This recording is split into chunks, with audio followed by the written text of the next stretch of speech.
All right, I want to welcome everybody to another episode of the Shadows podcast. This is actually our first episode being recorded from our new home in California. All the other episodes have been in Alabama. This is the first one that we're doing as we get set up here. I am so thankful that my guest here today is able to coordinate everything, work with us. I'm in government lodging, government Wi-Fi. We're going to make this work. I'm very excited. Christy Wright is joining us today. She is the host of Get Your Hopes Up podcast, #1 best-selling author, books such as Business Boutique, Take Back Your Time. I mean, if you walk through a Barnes and Noble or a bookstore, you can pretty much find her book sitting right there. Speaker, business coach, conducts workshops on topics related to entrepreneurship, business strategies, and personal growth. Welcome to the Shadows podcast. Thanks for having me. I'm so excited about this. I'm very excited too. And first thing I'm going to put you through is a couple of little rapid fire questions that we do here for our guests. I like it. First one, outside of your books, what is a book recommendation that you have for our listeners? Discerning the Voice of God is something that I love if you're a person of faith and you want to learn to hear God's leading. In terms of business books or speaking books, I know you train speakers as well. Talk Like Ted by Carmine Gallo is one of my favorites. Really good. Good one. Very good one. Well, yeah, I can't wait to get into the public speaking piece with you. Yeah. All right. So next one, guilty pleasure you have. Oh, I'm just a sucker for sweets. Like it's a Sweets. real problem. Yeah. And my mom had a bakery. So it's like cakes, cookies. I mean, it's like, I love sweets like really bad. Yeah. Whenever if I ever do like a fast or try to give them up, like it's so much harder than you think. Oh yeah. It's easier said than done when it comes to sweets. Yeah. All right. What is that one song in your playlist that you find yourself jamming out to that if you knew others around you heard that, you'd probably turn it down a little bit? Oh, I don't know. I don't know if any I'm embarrassed about, but I will say, let me just tell you what I put on last night and I put on every night when I'm doing the dishes. Okay. Destiny's Child. Really? 90s rap will get me going for the nighttime routine with 3 little kids. It's like, I need something to pump me up because let's be honest, it's like by that time I'm just ready to crawl in bed. So I'll blast some 90s rap. Yeah. To get me pumped up. Now, is it like the uncensored 90s rap or like FM radio?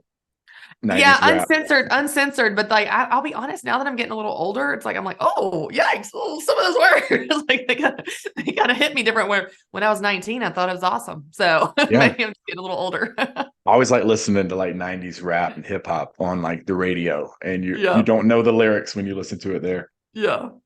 So this one comes from my daughter. She recently, I'll say this here on the podcast, super proud. She got baptized about 3 weeks ago. Amazing.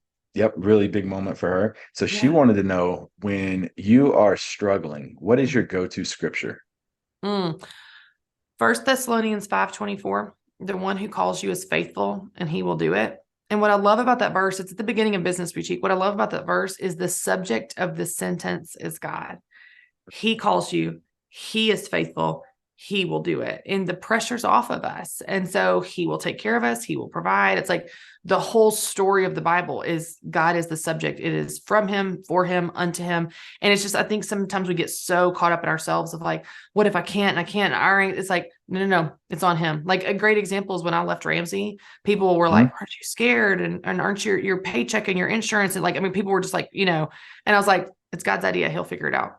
It's on him. It's almost like you blame him. It's like, he calls you, he is faithful, he is trustworthy, he will do it. And so I just love that reminder that it's all about him. Yeah. I recently had an episode where someone said we're in the arena of God's playing field, and he's the greatest head coach to ever do it. He calls the plays, we just execute, and the rest will take care of itself. And dinner for 3, final question. Dinner for 3 historical figures who are no longer with us. Who would you break bread with? Oh.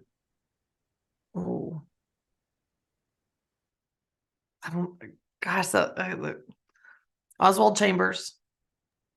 Okay. For sure. I love his writing. Maya Angelou. Okay. And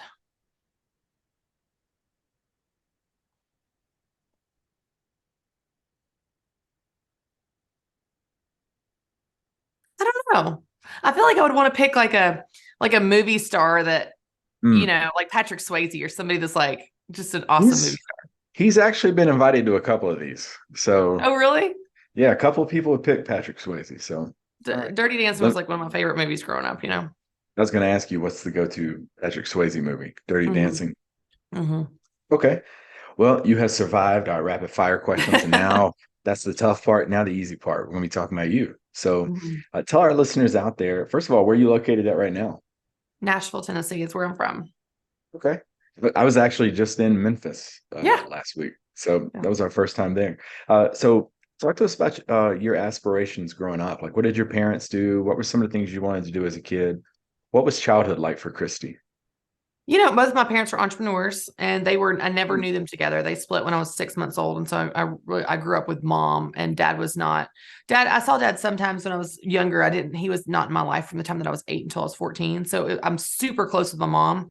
And so her story of starting a cake shop to raise and support me, like, is such a backstory to why I love helping women in business and helping people in leadership in general.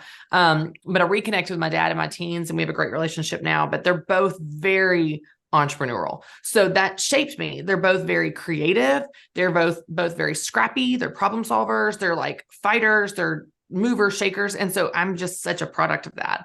And so I think that's in my DNA of just being really creative and being a problem solver and being very, just persistent, like really, really persistent.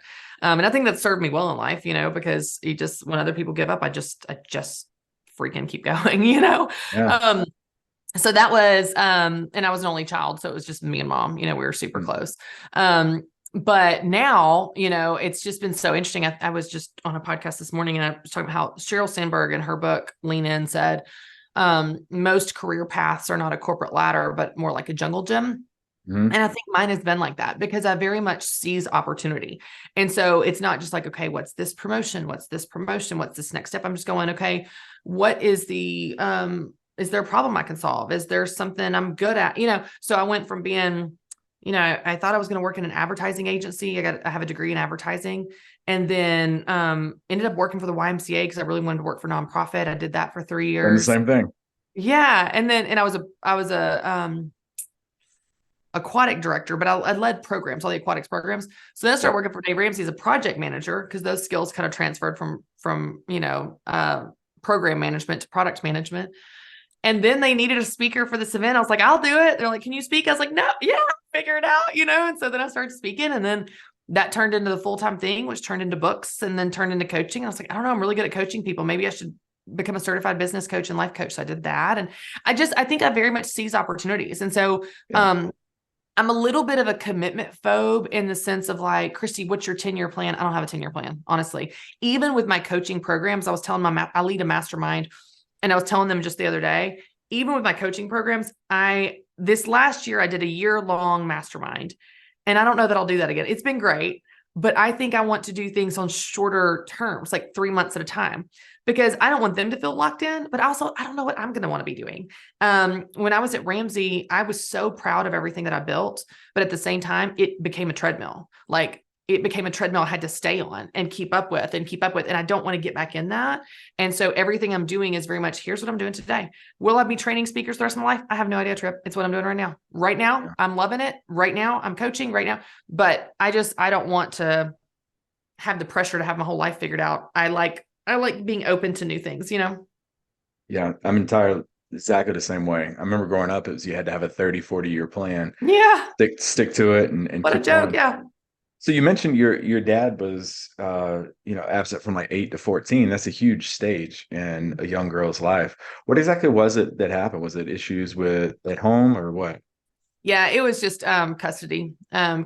battle. So the very short version is my dad took my mom to court to fight for custody for me for years. And he would ask me, who, so in 1990, if you want to get into the weeds on it, but if in 1990 in the state of Tennessee, they determined that an 8-year-old could decide who they wanted to live with. And so at the age of 8, dad took mom to court and took me to court so that I could tell the judge I wanted to live with him, which of course, when I was with him, I told him I wanted to live with him because I was 8 and I didn't want to make him mad or hurt his feelings, Yeah. but I didn't want to live with him. I wanted to stay with my friends, stay with my mom. And so, I was 8 years old. They pulled me out of school. We went to court one day, and they took me back in this room, and it was a judge and the typewriter person and my mom's attorney, my dad's attorney. And the judge asked me like small talk and stuff about school and sports, but I knew why I was there. I knew because dad Mhm. had like prepped me. I knew I was there. And then he said, who do you want to live with? And I was just silent because I didn't want to say dad and I didn't want to hurt anybody's feelings. And he said, the judge said, Christy, no matter what you say, no one will ever find out. I'm the one making the decision. I'm the bad guy. No one will ever know what you say in this room. You can be completely honest with me. And I said, oh, well, in that case, I definitely want to live with my mom. My dad drinks a lot and he makes me feel guilty all the time. And I want to stay with my friends. And I definitely want to live with mom. So I walk out of that room feeling great. I'm going to get to live with mom. I'm not going to hurt dad's feelings. The judge, the bad guy, so on. And so we get in the, after I go back to the holding room with all the witnesses and stuff. And then we go out in the parking lot and I see dad across the parking lot talking to his attorney. And I told my mom, I was like, hey, let me go tell dad bye before I go to school. And I'm 8 years old. Like, yeah. I'm my son Carter's age. And I went up to him and went to give him a hug and he just threw me off of him and said, I never want to see you again. And oh my gosh. His attorney had told him everything. I think that's the first time I've ever got through that story without crying.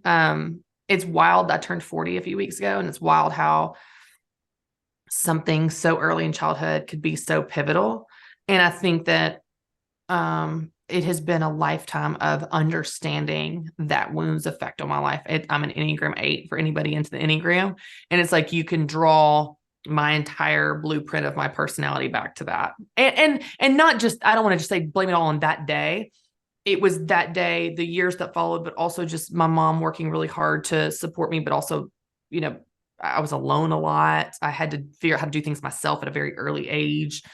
And so it was just this sense of like, you're alone in the world, like you have, the only person you can depend on is yourself. And I think that God has spent years, and I would love to say that he's done, and he's not. Like, we're still working on it. Peeling away the layers of the lies, of the hardness, of he gave me a visual just yesterday in church, actually, of scar tissue, of like the hardening from that, and how he wants to soften places that are hard, how he wants to heal places that are hurt. And sometimes God's healing, let's just be honest, sometimes his healing feels like salt in a wound. Sometimes it feels like we're going to tear some things open, and it feels cruel. And that's where I'm going. Even this year, he's done some things where it's like, I just said the other day, like he's like poking at some stuff. And I'm like, oh, like not that, like, don't go, And so, I understand so much of myself in relation to that story. But at the same time, I think that's the very story that God wants to, or continually, probably for the rest of my life, heal and redeem and restore, Yeah. And I appreciate you opening up and sharing that. What is the, because we grow through adversity. And what's the one thing that you think you grew from the most that you still are continuing to see to this day from that experience? Well, it's interesting. So, okay, this isn't a total answer to your question because the thing that popped in my head is slightly different, but I'll pull it back to that. So I told a story. This was a couple of years ago. So I have 3 kids. I was an only child. I always wanted siblings. I wanted a dad. I wanted a big family. And it was always just me and mom. It was really quiet. Mom worked a lot. And so I remember being the age of like 6 and 7 and being like, I want a big family with kids and all, And so now I have 3 kids. First of all, loud, crazy. I got it. Be careful what you wish for, because I got it. It's insanity all the time. But a couple of years ago, I was watching my kids play.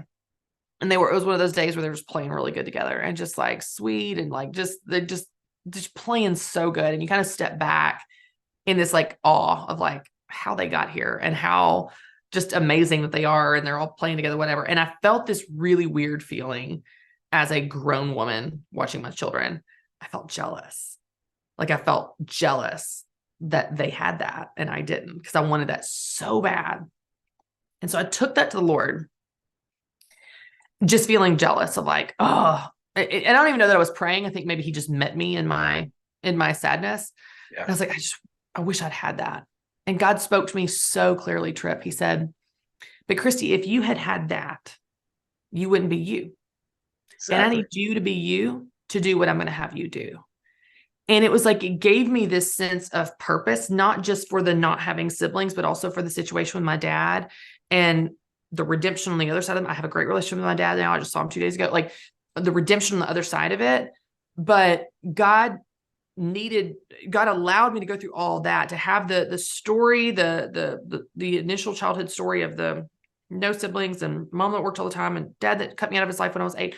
That backstory was the groundwork for who God wants me to be and the story that he's writing and redeeming and for what he wants me to do. And so I guess it just gave me this sense of purpose to it. God still needs to heal and redeem, and he is, but it didn't feel like, oh my gosh, my life was a mistake. I was forgotten. It's like, no, God works all things together for good.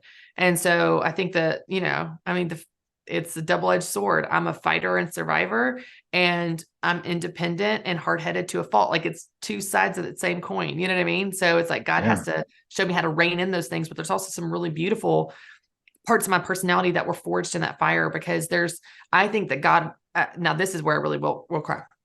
I think that God has battles for me, like really big battles that he has chosen me for.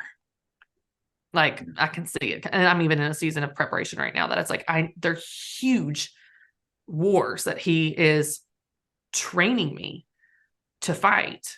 And I'm not there yet, but it's like, I know they're going to be big. And I feel like that, I don't even totally understand them. I think some of them has to do with the special needs community. I think some of it has to do with politics. Like, there's some things I can see like way off in the distance, maybe. Yeah. And it's like, he's sharpening me. But it's that resolve and that fighter in me that is going to be how he's going to, you know what I mean? He's going to put it to work. Yeah. It's not going to go to waste. Let me say that. Yeah. No, 100%. And I appreciate you once again opening up about that, because same thing for me. So I lost my father, being really transparent. I lost my father right in front of me. I had a heart attack when I was 11 years old. And then my younger sister was murdered when she was 14 and I was 16. So I had like this 5-year span where life was just crumbling down.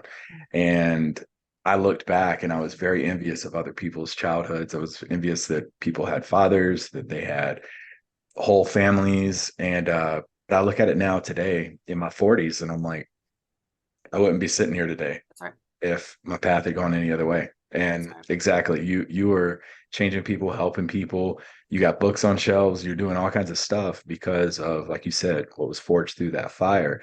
And what ended up bringing you to Ramsey? I know you kind of talked about it a little bit earlier, but talk to us about your journey, how you ended up there.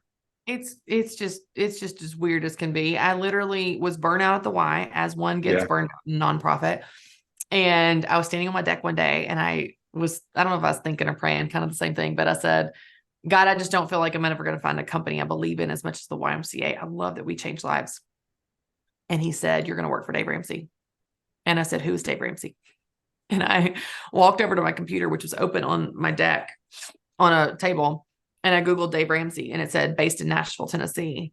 And I was like, well, great. I don't even have to move. And so it's literally God told me I was going to work for Dave, which is why, by the way, for 12 years, my loyalty to that place was so much deeper than a job, a paycheck, insurance, or even Dave or the leadership or his daughter that I'm best friends with. It was way deeper than all that because God called me there and told me to be there. So I was like, I was there forever. So when God called me to leave, I was like, no, you didn't. No, you said I'm supposed to be here. So like, it truly took God calling me to leave. I would have left for no other reason other than God himself telling me to leave, probably. And what was your idea that you had in mind once you decided to step away from Ramsey? What was that next step for you? Because that's got to be scary. It was terrifying. And God did not tell me what was next. So he just kept telling me about Abraham. Go, I will show you the place you are to go. But you don't find out the place you're to go till you go. It's not like I'm going to show you ahead of time. Then you go. I'm giving you a map, a GPS, a destination. You go. And as you go, I will tell you and show you where to go. And so God called me to leave. I had no idea what I was going into. He did not tell me. He made it very clear he wasn't going to tell me till I had left. And so he did tell me to rest for 3 months. He said, I want you to do nothing for 3 months. And he just kept emphasizing 3 months, so much so that I really felt like he was going to tell me the rest would be over at 3 months to the day. But I didn't know when it really started because this whole process of leaving was like weeks and weeks and weeks of communication and the right team and, all that, rolling it out. So I had no idea when this was going to start. So he just kept saying 3 months. In fact, I was listening to a book that really highlighted the Israelites got to Mount Sinai after being rescued from Egypt. They made it to Mount Sinai at 3 months to the day when they got the law from Moses. 3 months to the day. And that jumped out to me. It was like, it's going to be 3 months to the day. I was like, well, that is crazy. When is it starting? When is it ending? I don't know. So I just rested for weeks and weeks, left Ramsey and holidays. One day in February, it was a random day. It was a Thursday. It was February 24th. I woke up, and I'm not kidding you, Trip. I opened my eyes and it was like, I'm going to train speakers. And as I began to think about this idea took on a life of its own. Like, it was like I could not run to keep up with the idea fast enough. And it started to make sense of how I have done this for years. I have 10 years of experience. I literally am writing talks for other Ramsey personalities in green rooms that people don't even know about behind the scenes. I've been doing this behind the scenes. I love doing it. I have great content on it. I have a great formula for speaking. It's just coming to life. So much so that night, and like affirmation. So much so that night I told my husband about this idea, and I go, something shifted today. Like, I feel free to go build this thing. I feel free to go pursue this idea. I don't know. Days go by, more and more affirmations. Like, it's one of those things where you're like, it's just glaring in front of my face. Everything I see has been pointing to this thing. So I was like, what was that day? So I go look at the calendar, Thursday, February 24th. I go back 3 months to the day, was Wednesday, November 24th, the day before Thanksgiving, the day that I emailed Dave Ramsey telling him I needed to meet with him. It was the day I obeyed to tell him I needed to leave. So I had been thinking about it for a couple of weeks. The day that I sent the email and hit send, the most terrifying email I've ever sent in my life, because I knew it was pushing over that domino. There was no turning back. It was going to send off all the alarms of why does Christy want to meet with Dave, because that wasn't normal. The day I obeyed, 3 months to the day, he gave me my idea. Isn't that wild? That is crazy. It almost gives you goosebumps hearing that. Oh, yeah. Now, so you mentioned your husband. How supportive was your husband when you were like, hey, you know what? I'm probably going to walk away from Ramsey, and I don't really know what I'm going to do yet. Yeah, it's so interesting in my marriage because my husband does not hear from God like I hear from God. Yeah. But he'll have this agreement in his spirit. So he's not like, oh, God said, God, it's not like that with him, but he'll know in his spirit. And so when we were talking about it, and also I move really fast. I think fast, I move fast, I make decisions fast. So he's always like, can we just think about this for a second, And so I got there pretty quickly because God was affirming it so much. And it was all happening to me. So in his defense, it wasn't all happening to him. So it felt like out of thin air. Well, one night, I think this was when I'd come home from Florida that week. It was this Wednesday that I'd emailed Dave. That night I talked to him, and I just remember, I'll never forget what he said. He said, when I was like, I have to do it now. Cause I was thinking it was way off when I first was getting this idea to leave. And then it was like, oh no, it's sooner. Oh no, it's now. Oh crap. He said, I think you're right. And I'm pretty mad at God about it. And so for Matt, the biggest, I don't know, this is my perspective. I don't know if he would say this, but I think the biggest challenge in Matt's faith walk and with his relationship with the Lord is that Matt is an Enneagram 5. He likes security. He wants security in our finances, security in our plans, security. And this was the riskiest thing we've ever done. I mean, It was walking away from everything. So it's like, but what's so cool is Matt he knows his spirit, the Holy Spirit in him is in agreement. And so he doesn't take it. He never takes anything out on me. If something is from the Lord, he knows it's from the Lord. And so he takes his frustration or fear or whatever to God, because it's between him and God. It's not actually at me. And so I'm so thankful for that God will put it in his spirit, even if he doesn't speak to him in the same way, where we both know in our spirit this is what we're supposed to do. And then we can both take it to God in the way that, that makes sense for our relationship with the Lord.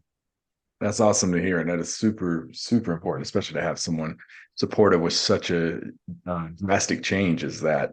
Yeah. And we have kind of a rule in our marriage. No, we do. We have a rule in our marriage. We don't make decisions until the other person's on board. So we'll just wait on whatever it is, big or small. That's good. We just wait until we're both on board, because we just don't want to harbor resentment. We don't, it's not like we're going to go do something and not, if it affects the other person, that's very disrespectful. So we just, Smart. It takes longer, and it can be like, oh, so frustrating sometimes when you're the one that wants to make a decision, but we wait until the other person's on board. So we always make decisions together, which I really love that. Compromise is one of the healthiest things that often goes overlooked. So absolutely. And you mentioned, I'm excited to talk to you about this, the public speaking piece. So I used to have a crippling fear of public speaking.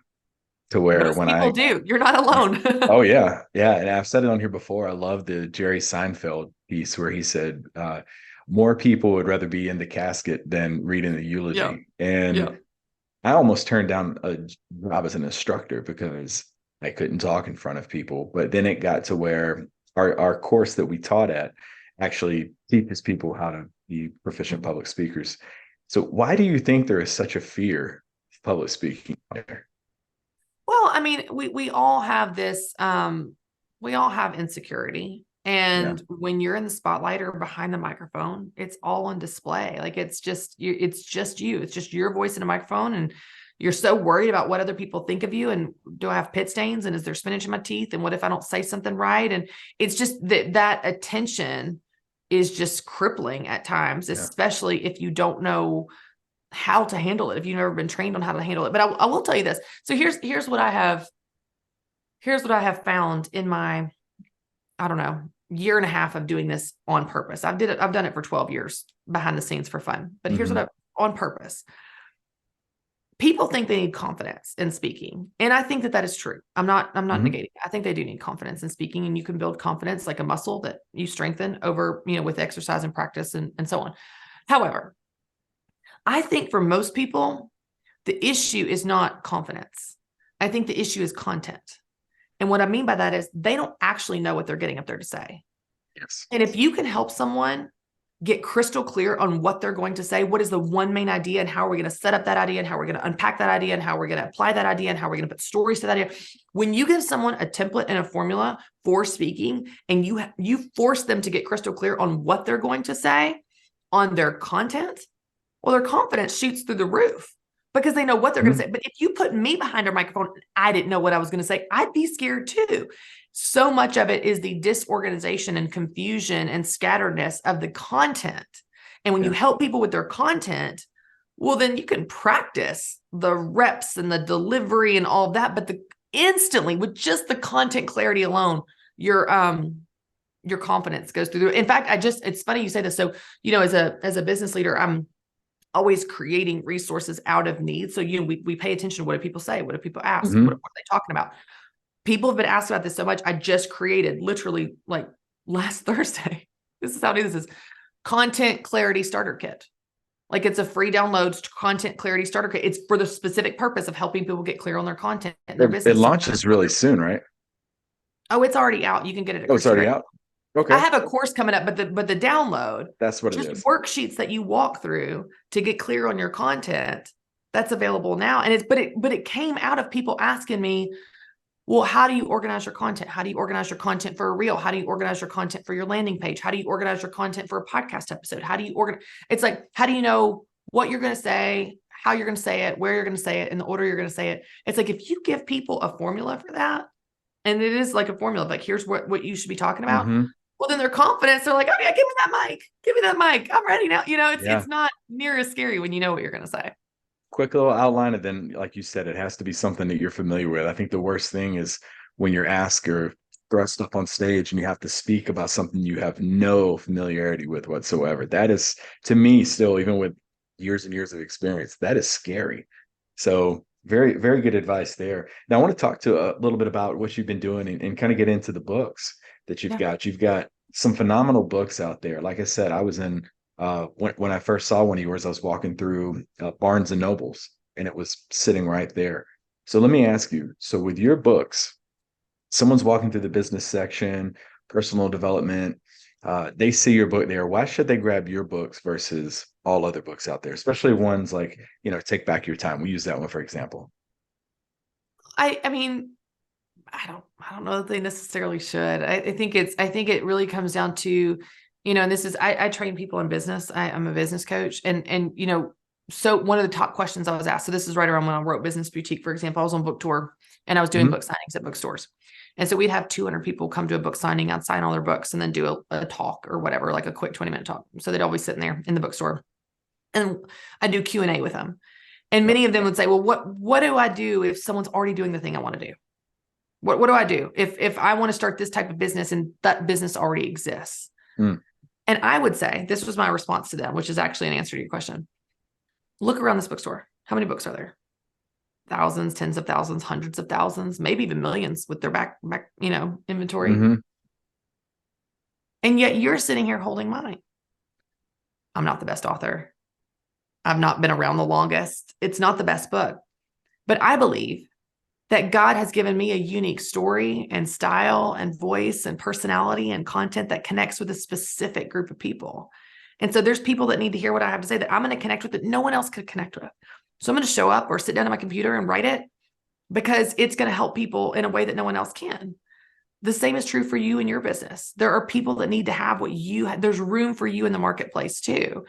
And so it's not so much about how can I elbow my way to the top and be better than someone else. It's just like, no. I think if you are yourself, and I am authentically myself. If you are yourself, you're going to attract people that need you, that like you, that are like you, that want what you have to offer or connect with your style or your sense of humor. I'll give you a great example. This is years ago. This is so long ago. I had some online publication reach out to Ramsey and want me to do an article for their online, whatever resource, whatever it was. I can't remember what it was. Like an online magazine or newspaper or something. They wanted me to do an article, 1,000-word article. And so after all the back and forth of like what the topic was, whatever, I submitted the article and they wrote back, I'm surprised she is so lighthearted and playful and careless and so conversational. We need a more academic voice. We need a more, And I wrote back, I said, this is who I am. Who did you think you were getting? Go get a professor. Because I am who I am. I'm not going to try to be someone that I'm not, but when I am who I am, what's so beautiful is business is more fun. You're showing up more authentic. People feel it and you draw in people that know, like, and trust you. And so I don't think my book's the best. I just think it's just the right book for people that connect with someone like me that wants complicated business principles boiled down into really simple strategies in a fun, conversational, relatable voice. That's just a normal person like them. And so, but it's such a great reminder for all of us in business and leadership. Like you offer something on your podcast that no one else offers, that people connect with you in the way that you are in your style and your voice. And so it just gives us permission to be ourselves and takes the pressure off of trying to be someone that we're not. And I think that can go a long way in the business world. Yeah, good for you for sticking with your guns, staying true to who you were. How cool was that to be able to say, I'm a #1 best-selling author. I have books out there that are helping inspire and motivate people. You know what? This is a weird thing, but like when I was younger, before I got married, I thought I'll feel so different when I'm married, or I'll be like a different person when I have kids. Like when I'm a mom, I'm not like me anymore. Like a mom, like a totally different person, like a mom. Or you think like before you have sex, like, oh, I'm going to be a totally different person when I have sex. Or if I make this amount of money, I'll be it's like, no, you're just you as a mom, as a married person, as a person that's had sex or a person that made a certain amount of money. You're just still you. So it's like, I don't feel any different. I honestly don't ever think about it. I've thought about it even less since leaving Ramsey. In fact, when I go somewhere and it's either a book signing or like an event, they have a table of my books, I kind of forgot. Like, oh yeah, I forgot I do this.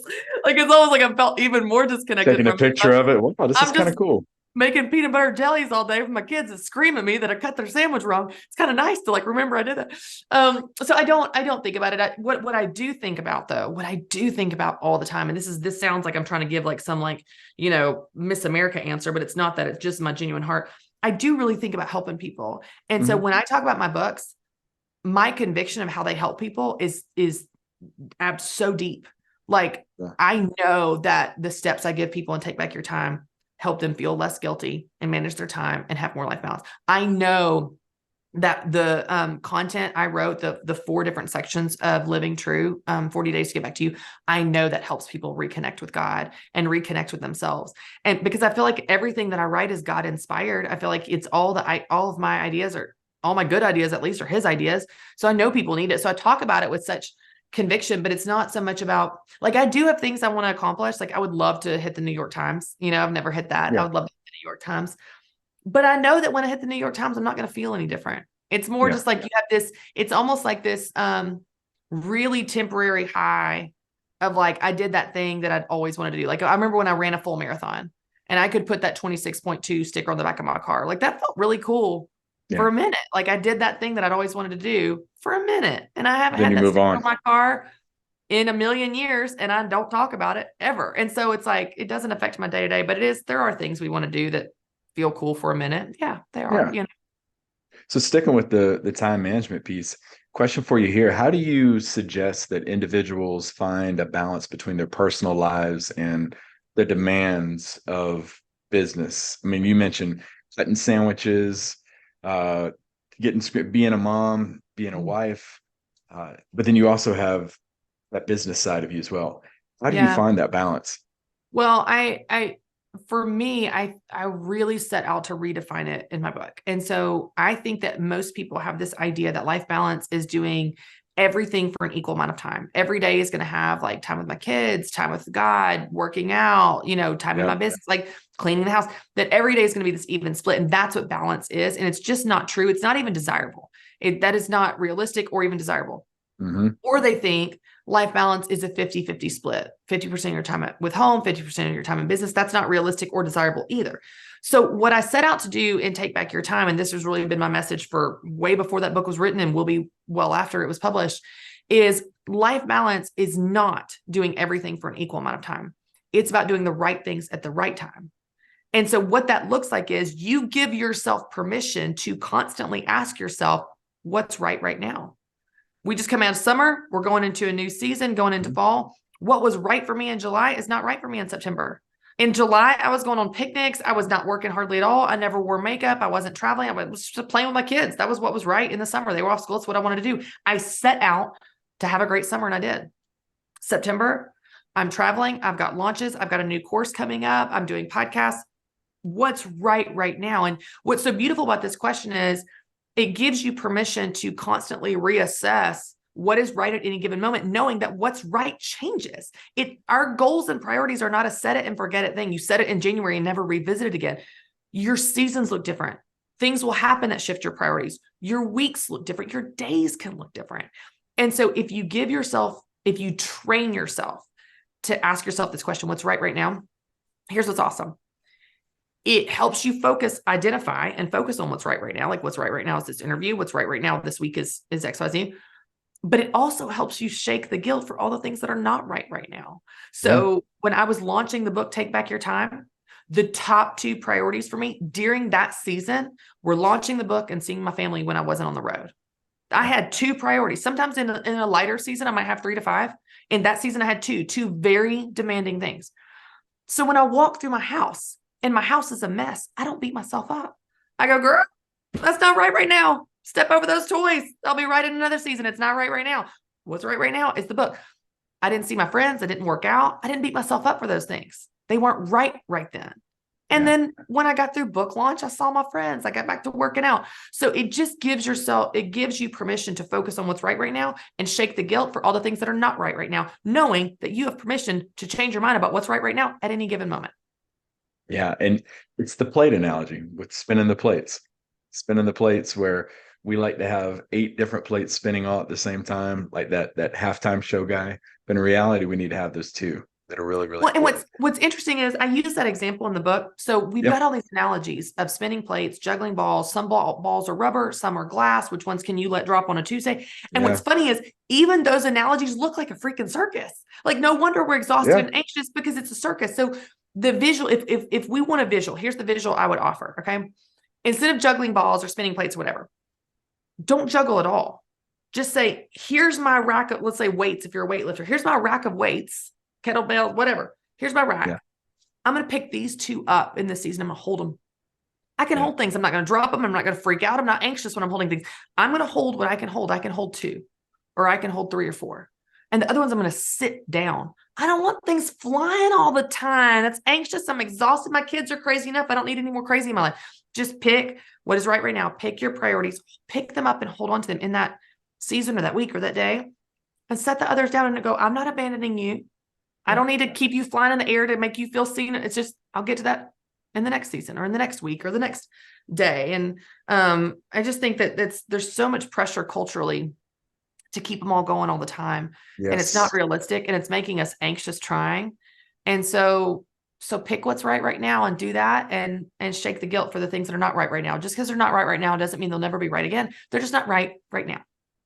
Yeah, we tend to look to our right and left and compare ourselves to what others are doing. Always. And we're like, they're so busy, they're doing so many other things, and that social comparison piece. You mentioned goals, and you're doing some great things in terms of uh, folks. Head over to ChristyWright.com. I mean, just as she mentioned about the content creator doing some really good stuff. I mean, it's very well put together website, kind of a one-stop shop for a lot of what you're doing. But you mentioned goals just a moment ago. How do you help individuals overcome any sort of challenges and self-doubt when trying to pursue entrepreneurial goals? Well, I think, let's go back to what you just said about comparison. Yeah, I would say one of the most important starting points for goals is, what do yeah, you want? And that sounds like such a simple question, and it is so difficult to answer. If you really spend some time journaling, if you really spend some time in prayer, if you really spend some time going, what do you want? And why do you want it? Do you yeah, want it because it's going to lead to the vision of your life or the future that you want for yourself? Or do you want it because your neighbor's doing it? Or do you want it because everyone on social media says you should want it? Or do you want it because you used to want it and you thought you'd still want it? Like, digging into what you really want, because the whole point of your business, the whole point of your business is to serve the marketplace and build the life that you want. If you just want a job, go get a job anywhere. Because if you build your business around something you don't want, then you just have a job you don't like. You can get a job you don't like anywhere with a lot less headache and a lot more security. Go into business for yourself to do what you want. And that means that you build the business how you want. You make decisions that you want. So like this summer, I didn't do hardly anything this summer because I wanted to be with my kids. And did I leave money on the table? Sure. Did I get behind on work? Yep. And I made the choice because I wanted to be with my kids and let some of that, again, sit those balls down. I had a woman ask me, she ran a coffee shop. This was years ago in a coaching session. She said, should I collect tips at the checkout of my coffee shop? And I said, do you want to? Sometimes that's the answer. Do you want to? mm-hmm. You can or not.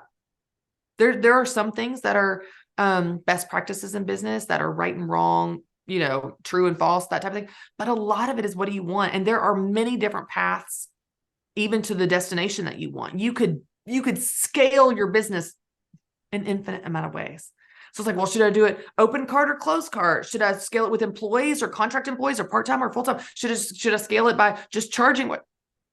There's so many different ways. And I think what's really important for people as they're setting goals and their entrepreneurial journey, and this goes back to actually what we talked about a minute ago, but don't just think about what do you want right now. Try to predict what you're going to want in 6 months or a year. So I know that if I want to be coaching in a year, I want to be coaching because I'm still on this 3-month term, not because I'm having to uphold something I set a year ago. So not just what do you want now, what do you want to maintain? If you want to start a podcast, maybe you start it in seasons, not just this never ending, thing. Just giving yourself the freedom to change your mind and change your plans. And again, setting goals that are something you want to maintain, that create something that you really love to do. If you love to travel, then great. Put yourself out there as a speaker, get booked. If you don't like being away from your kids, don't promote traveling and speaking or do virtual. Your goals need to create the life you want. And I think sometimes we miss that because we're so busy just doing what we think we're supposed to do. Mm-hmm. Smart. That's really good advice too. You mentioned the woman at the coffee shop. What, between the book signings and that, what are some of like success stories? What's that one story that stands out most to you to where you have helped plant the seeds for somebody else? I'll tell you the one that comes to mind quick is Patricia Calicani, and she was an Academy member, which was my coaching group back at Ramsey through Business Boutique. And she was a video editor. So she had a video production company, like Emmy award winning, like really successful video production company, but she was maxed out and she was too expensive for a lot of people that wanted her services. And so I coached her through creating a course that would be lower cost for people that couldn't afford her services, but would scale where they could do the video themselves and they could set the whole thing up. So she creates this course, and it was that course that sent her business to a 7-figure business because it was so scalable. It was no longer one-to-one. It just blew up. And so I think helping people identify other streams of revenue to serve markets they're not serving currently, that are gaps in their funnel.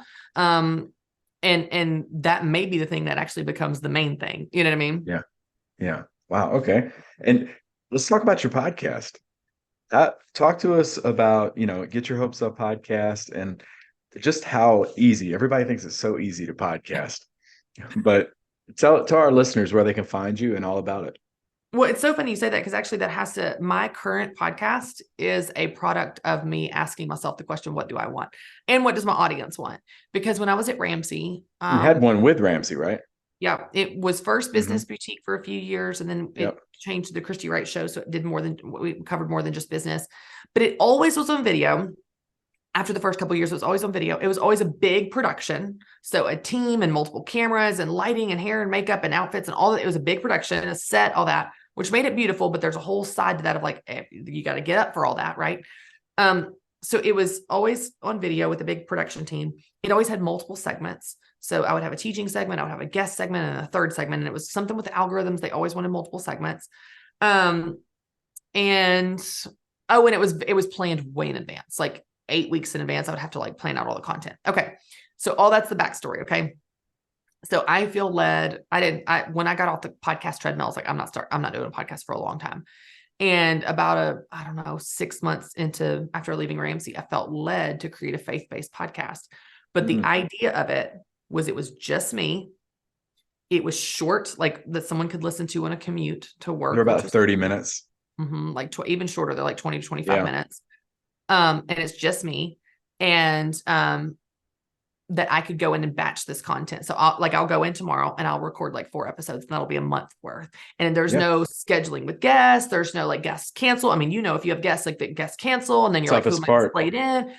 And then all the multiple segments and all the editing, and it's not on video. We do video it on a phone just to show behind the scenes. And I think I really would like to add video, like a low level production at some point to get on YouTube and social.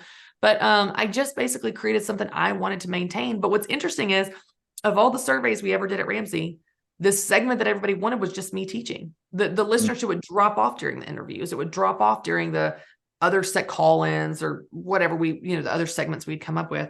And so I was like, that's what they've always wanted. That's what's easy for me to maintain in this season. So let's just start with that. And we may add a guest in the future. I love the idea of that because I have so many friends I'd love to have on. But right now, it's just in this season of life, it's easy to maintain. And that's what I need, Yeah. But it's all about God. It's all about getting your hopes up in God. It's called Get Your Hopes Up, and it comes out every Monday. It's just faith encouragement every Monday. Yeah. And where can they find it at? All podcast platforms? Yeah. Apple, Spotify, all of Get Your Hopes Up. Well, obviously we're going to have the link in our episode description for this episode as well. And one of the final questions that I have for you here, what do you want your legacy to be when your grandchildren are talking about you 40, 50 years from now? What do you want them to say when they mention your name? I'm reading a book right now called Chase the Lion by Mark Batterson. And it's a good book. Really good book. He talks about legacy, and he talks about the ripple effect and the second and third generation. And I'll be honest, I have not been thinking like that until this book. And now, as I think about these battles, I told you I feel like called into specifically with being an advocate and creating change in the special needs community. I don't know if it has anything to do with, I don't want to go into politics, but I do think I spoke out some on social media around the Covenant shooting. And I feel like is there something there of me being a voice for the middle, where it's like, you've got these two extremes that are screaming at each other. And I'm just like a mom in the middle going, hey, I'm a gun owner. Also, can we stop this insanity? Because I want to protect our kids. Like, it's like trying to be a voice in the middle. I don't even know what that looks like, but I feel like that maybe there's something of God calling me just to be an advocate and just to be a voice of common sense in the middle. So anyway, all that to say is I feel like that I'm now looking at those two specific battles as going, what is God going to create in me or lead through me that actually is going to have an impact to the second and third generation? That there would be charter schools all over the country for special needs kids that are totally free, that they have the kind of education my son gets that is very expensive for people that can't afford it because of something I create. I don't know. I have no idea what that looks like, but I think it's just that that I was willing to plant seeds today, knowing I may never see the fruit in my lifetime, but my grandkids would. That would be really cool. I heard that from someone that I was actually on their podcast, and they said, we often plant the seeds, but the greatest reward is never seeing the tree fully grow and never seeing who actually sits under the shade. So phenomenal stuff there. What final comments do you have for our listeners? Oh, I'm just grateful to be here. I mean, I think that your listeners, if they're listening to a podcast, they're interested in personal growth, they're probably doing better than they think they are already. So Mm, just one foot in front of those baby steps make a big difference. I know we want the big grand. A lot of entrepreneurs are like this. We just want the big impressive steps. It's like sometimes it's the day-to-day grind that gets us there, you know? yeah. Well, I can't thank you enough. And if you like what we're doing out there, if you're listening to this, please head over to Spotify, Apple, or theshadowspodcast.com. You can leave us a review, preferably a 5-star review if you really like what we're doing. I also encourage all of you, don't just leave a review and say, great show, loved it. Actually tell us which episode really resonated with you and stood out to you the most. That really helps us. And it's very beneficial too to reach back to these guests such as Christy and be like, hey, this episode really impacted such and such. So please, we encourage you to go do that. And as always, we'll see you next week with another episode of the Shadows Podcast.